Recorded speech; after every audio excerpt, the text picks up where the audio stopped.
Joe's 25K group, and Joe recommends people into my group, and I recommend people into Joe's group. I want to be real specific tonight about what you are doing here.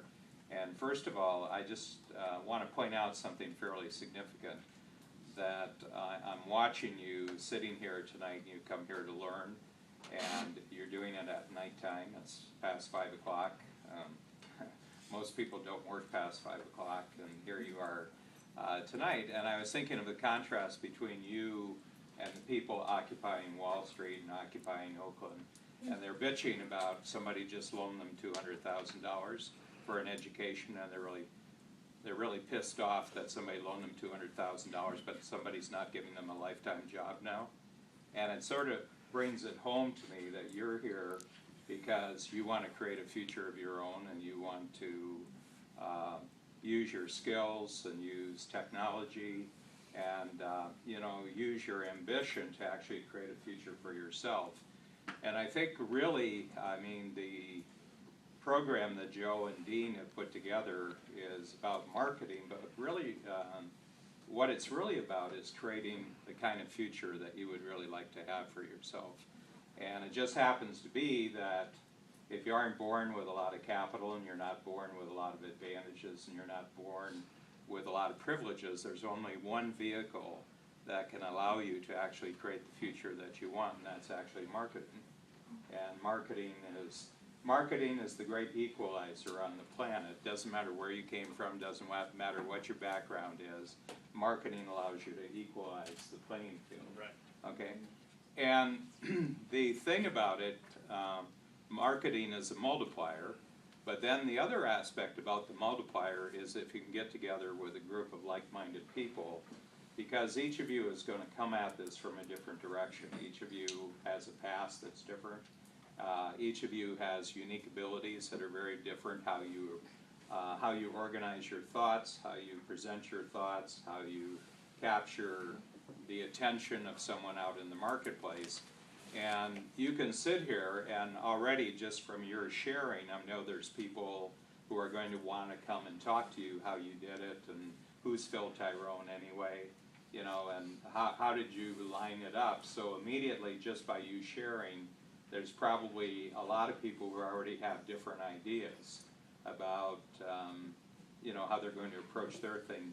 And that's, you just did the number one thing that you have to do to start a great discussion group, and that is you have to share a successful experience, or you have to share an unsuccessful experience in such a way that other people can ask you questions about it. And that's really the start off of any learning. It always starts with someone actually sharing a personal experience. And the reason is that people are intensely interested in people, and everybody wants to know how other people are approaching the future to make it bigger for themselves.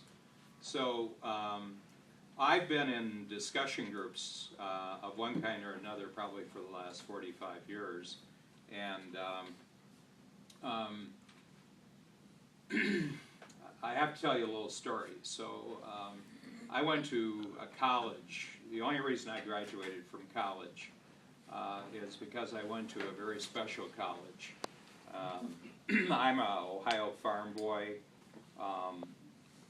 didn't have any money, went off to Washington, D.C. I worked nights. I went through 2 years of university, got real tired, dropped out, did a outward bound program in Great Britain, came back, was going to go back to college, and Vietnam started, and I got drafted, so I spent 2 years in South Korea in the Army, came back, and I had the GI Bill, and I borrowed the rest of the money, and I went to this interesting college outside Washington, D.C. It's called St. John's. And all you do at St. John's is read and talk about the great books of the Western world, Plato right up to Einstein. And it's all talking. It's all just like this. It's just like a room just like this. And so I went through the 4 years, read all the books. The reason I went to the college is because I wanted to read the books, and I would never do it on my own. So somebody organized it for me, and so I went. But the whole thing is that there was very little writing. It was just sitting around and reading the books and talking about it. And you got really skillful about talking about ideas. 4 years there, you really get kind of skillful of how to talk about ideas and how to talk about how other people's approaches to the ideas. So I came out of there and I went right into advertising. I was a writer with BBDO, one of the big agencies, and then in '74 I kicked off the strategic coach.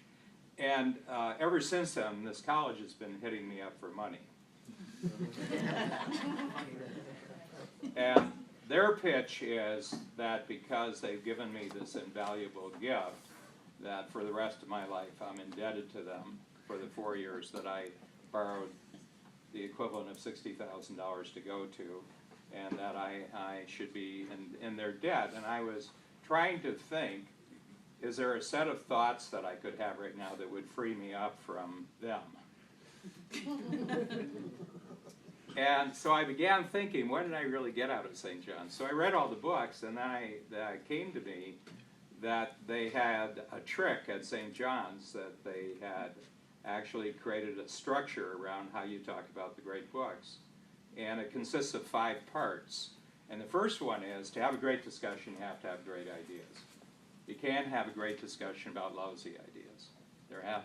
You have to have an idea that really, really fascinates people. Well, Babs and I, on our way to the office and our way home for the office for the past, what is it, a year now, Joe, that you and Dean have been doing it? Yeah, less than a year. Three quarters of a year? Yeah, almost a year, coming up about almost a month and a half. Almost a year.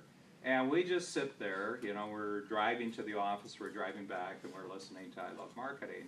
And I have to tell you, I've been around marketing and advertising and selling my whole life, and I don't think in one organized package there's greater wisdom, greater insight, more usable suggestions on how to market anywhere in the world that would even compare to I Love Marketing. 2 of the brightest people I've ever met in the area of marketing, and it's not theory, this stuff just works. I mean, if you just do what they tell you to do, it works. And, which to me, you'd go to Harvard and study marketing for 4 years, and what you would get is some of the top theories in the world about marketing.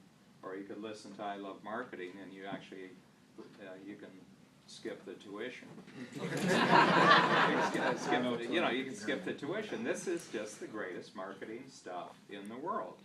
And both Dean and they're very open about the fact of who they've learned from, like Dan Kennedy and all the other great people that you've learned from. So they're very open. Nobody invented the sun, we inherited it from other people. So, but these are great ideas. So if you're going to have a great discussion about I Love Marketing, you got to start with the actual ideas that are in the program. So on an ongoing basis, there's ideas in every single module, every single podcast.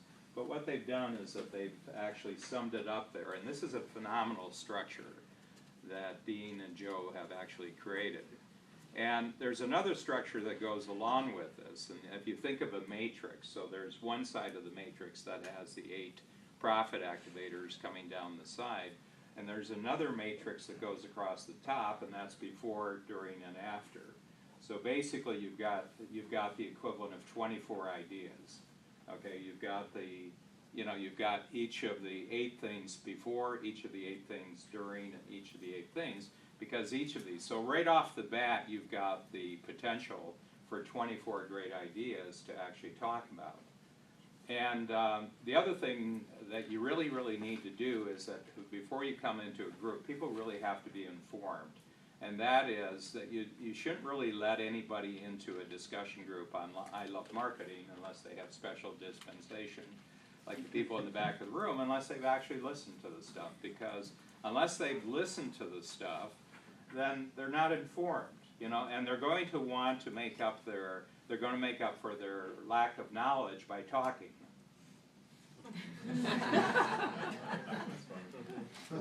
You know what I mean? Have you ever noticed that people who are really ignorant want to talk over so people can't really understand? So one of the things that I think, because these are, these are happening all over the world. A group like tonight these are happening all over the world, and the more that people listen to this, more groups are going to be formed. And what I just have to feel is, number one, you have to have great ideas. Number two, the people who are coming into the group have to be informed about the ideas. Okay, it's not fair to the other people in the group to come into a discussion group and not having read the material, because it's in, is it in transcript form? Oh yeah, It's in transcript form, and it's also in audio form, so that you're fully engaged in the material. So that's number one, is the ideas. Number two is that you have great questions. And one of the things I would recommend, Joe, as you develop this, is that you take each of the modules and you break it down to 3 key questions. So right off the bat, you have about 100, 120, 130 questions, okay? And what I would do is that I would have those questions as a mystery pack, so that when you have a discussion group, you put the questions so that people don't see the questions and they pick them out at random. And a question gets thrown out to the group so that people are hitting it cold. Because nobody thinks more clearly except when they've been hit with a question that they didn't know was coming. Your brain really speeds up when you're hit. If you have a question and you have a lot of time to prepare for it and think it through, you don't think as clearly, and you don't give as good an answer as if you're just hit with it. So one of the things in doing the discussion, you've got all these ideas, but what you want to do is break the questions down into really good ideas. So number two is really good ideas, and then you have to have a really good discussion. And really good discussion means that everybody participates in the discussion. It's not really great if you have like 20 or 20. I mean, this is a big group here tonight, but I would break in a discussion group, or I would break it down into modules. This whole room, I wouldn't have it entirely just as the whole group. I would break it down into groups of 4, groups of 8.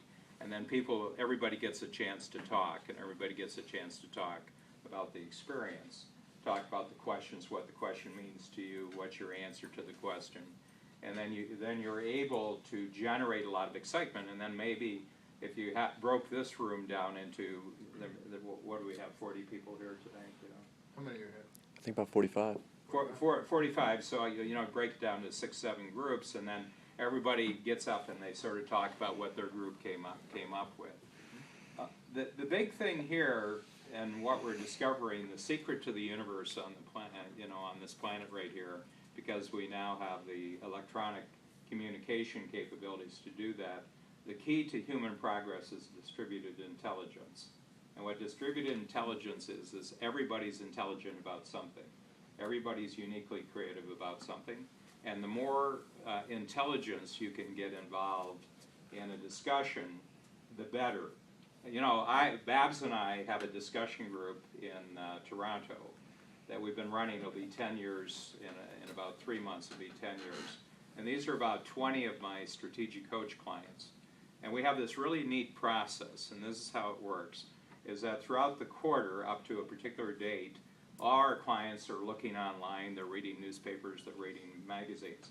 And what they do is they'll clip magazines and they'll send them through to us, articles. It has to be an article, can't be too long, but it's on something that they think the other people in the group would be really interested in. And then we take these articles and we pick 30 of them and we form them into a booklet. So we format them as 8.5 by 11, and we Surlox bound them. And we send out a article book, and it's, it usually ends up being about 100 pages. And then everybody reads all the articles, and then we come together, and we do this every quarter. We've done this every quarter for 10 years. It can be about anything. The articles can be about anything in the world that interests, that the people think that someone else in the group would be interested. But the first thing we do is we have a go-around where everybody gets to have a say. You can only keep a discussion group going if everybody gets a say. If people go and there's somebody who dominates the conversation, it falls apart. Life works that way too. How many of you have noticed that? If there's just one person talking all the time, pretty soon there's no audience. So so it's to allow people to express how they responded to a particular idea. So that creates a great discussion, and if everybody has this feeling, a couple of feelings, look, I got to express what I thought were really, really great articles, but then you sit there and you listen, and we also read a book every quarter. And you know, I read a book and I think I've got it nailed. I know what this book is all about. And then we go around in a group and there's 19 other viewpoints on this book. And I'm sitting there and I'm going, I didn't see that. I didn't see that. I didn't see that. And what it shows you is that every human intelligence is really, really unique.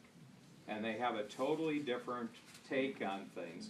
And as you're sitting there, I have my take, but I just got enriched by 19 other takes on the same book, so that my awareness of what this book, all the different dimensions of the book, really mean are just incredibly enhanced.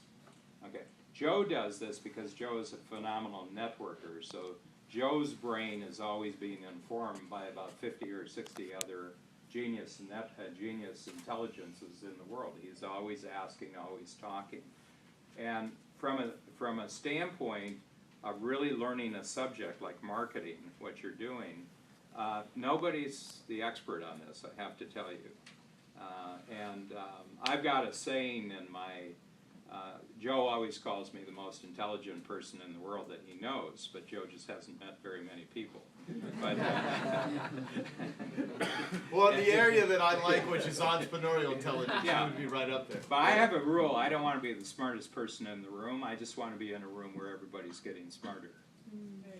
See, and the way everybody gets smarter is by you allow people to really engage with the really great ideas, respond to really great questions, and then you have a really great discussion in which everybody really, really gets to talk about what the idea and the question really meant to them. Okay, so now we've covered three. So we've got great ideas, we've got great questions, we've got a great discussion. Now here's the thing that's really, really crucial. You got to have somebody who's a great facilitator.